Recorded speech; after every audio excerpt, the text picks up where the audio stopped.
মেহমান আসার আগে ঘরটাকে একটু পরিপাটি করে নিচ্ছি। যেহেতু সময় খুব আর বেশি নেই, হাতে গোনা 2-1টা দিন আছে, চিন্তা করলাম আস্তে আস্তে কাজগুলো সব করে নেই। আসসালামু আলাইকুম, কেমন আছেন সবাই? আলহামদুলিল্লাহ, আমরা সবাই ভালো আছি।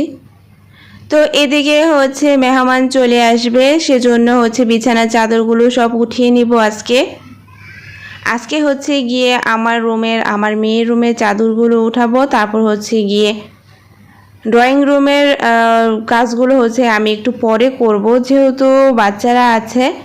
তো সেজন্য হচ্ছে চিন্তা ভাবনা করছি যে ড্রয়িং রুমের চাদরটা আমি একটু পরেই উঠাই। তো ফার্স্টে হচ্ছে গিয়ে আমার রুমের চাদরটা আজকে আমি উঠিয়ে নিব।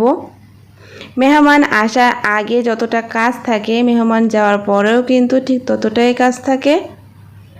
আর চাদরটা যদি একটু সুন্দর পরিপাটি করে রাখা যায়, তাহলে মনে হয় যে ঘরটাই পুরো পরিষ্কার হয়ে গেল, সুন্দরও দেখা যায়। এদিকে হচ্ছে গিয়ে আমি সবগুলো ফার্নিচার খুব ভালো করে মুছে নিয়েছি।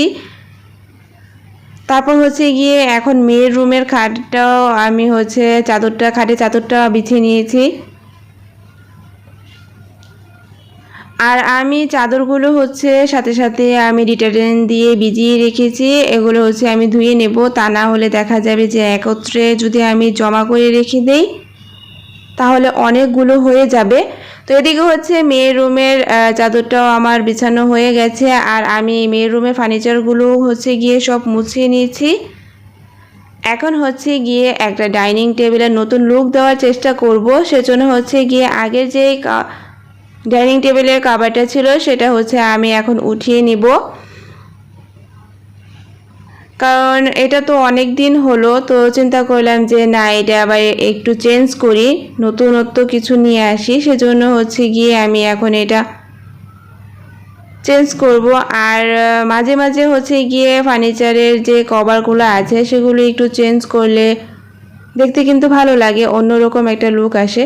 তো সেজন্য হচ্ছে আমি এটা চেঞ্জ করছি। আর সেই সাথে হচ্ছে চেয়ারের সাথে যে ময়লাগুলো জমেছিল সেগুলো হচ্ছে গিয়ে আমি পরিষ্কার করে নিলাম। তো এদিকে হচ্ছে গিয়ে আমি এই রান্নাটা এখন হচ্ছে ডাইনিং টেবিলে বিছাবো। তো আমার কাছে এগুলো অনেক ভালো লেগেছিল, সেজন্য হচ্ছে আমি এগুলো নিয়েছিলাম। আর গোল্ডেন কালারের মধ্যে হচ্ছে গিয়ে টেবিল ক্লথটাও ছিল, সেই সাথে হচ্ছে ম্যাচিং করে আমি এই টেবিল রানারগুলো নিয়েছি। যেহেতু ফুলের মধ্যে ছিল, আমার কাছে খুব ভালো লেগেছে, সেজন্য হচ্ছে গিয়ে আমি নিয়েছি। আর ফুল কিন্তু এমনিতেও দেখতে ভালো লাগে। তো আমার ডাইনিং টেবিলটা যেহেতু কোনো কাজ করা নেই, এমনিতেই নর্মাল, তো চিন্তা করলাম নর্মাল হয়েছে তাতে কি হয়েছে, এভাবে বিছাই, তা দেখতে হয়তো বা ভালো লাগবে।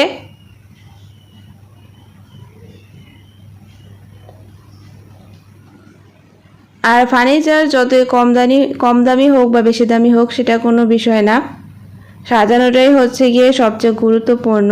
আমি যেখানে যেভাবে পারি সেভাবে যদি আমি আমার নিজের মতো করে সাজিয়ে গুছিয়ে নিই, সেটা কিন্তু এমনিতেই ভালো লাগবে।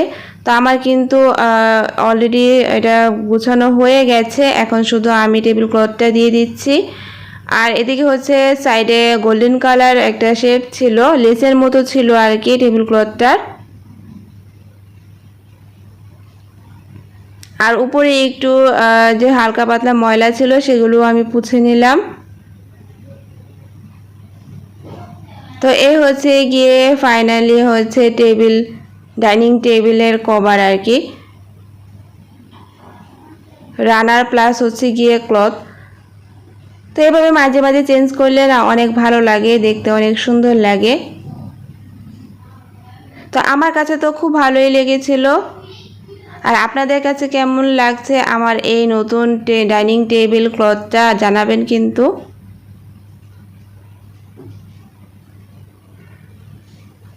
তো এদিকে হচ্ছে গিয়ে আমি সংসারে টুকটাক বাকি কাজগুলো হচ্ছে এখন করে নেব। বেসিনটা হচ্ছে গিয়ে অনেক ময়লা হয়েছে, তো সেজন্য হচ্ছে আমি এখন একটা স্প্রে সাহায্যে এটা আমি ভালো করে পরিষ্কার করে নেব। আর এই স্প্রেটা হচ্ছে আমি নিজেই ঘরে তৈরি করে নিয়েছি।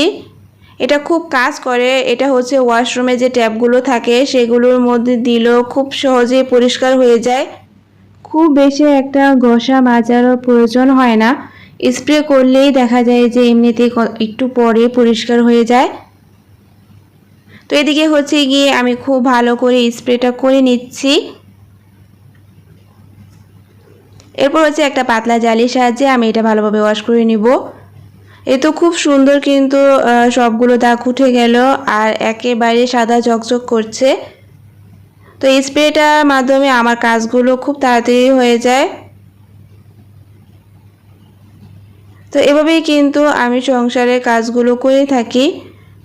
আর যেহেতু প্রত্যেকটা কাজ রান্নাবান্না থেকে শুরু করে একা হাতেই করতে হয়, তো সেভাবে সব কিছু ম্যানেজ করে আসলে একটা মেয়ের চলতে হয়। আর যেহেতু মেহমান আসবে, তো আমি চাইবো যে আমার ঘরটা একটু বেশি সুন্দর দেখাক। তো সেজন্য হচ্ছে গিয়ে আমি চেষ্টা করছি একটু পরিপাটি করে রাখার। তো এই ছিল আজকের ভিডিও। সবাই ভালো থাকবেন, সুস্থ থাকবেন। আল্লাহ হাফেজ। আসসালামু আলাইকুম।